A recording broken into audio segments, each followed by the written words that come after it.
Sasagot po tayo ng isang katanungan. Yung tanong niya ganito: ano ang maaaring ipaparusa ng Diyos sa nakikiapid? Ang ipinaparusa ng Diyos sa nakikiapid ay siyang iniraratay sa higaan at magkakaroon siya ng malaking kabighatian. Mababali lang ang parusa kung ang magkasalay anong gagawin? Magsisisi. Sa ano siya magsisisi? Sa kanyang mga gawa.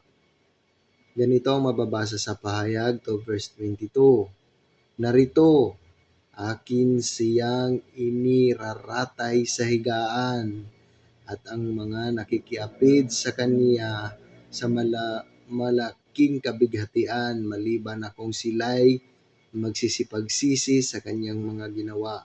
Kaya kayong mga nakikiapid, yung nakakahiga na dyan, magsisi na kayo hanggat may pagkakataon pa.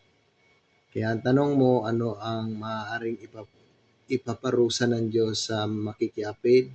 Kung buhay, ipararatay pa niya sa higaan.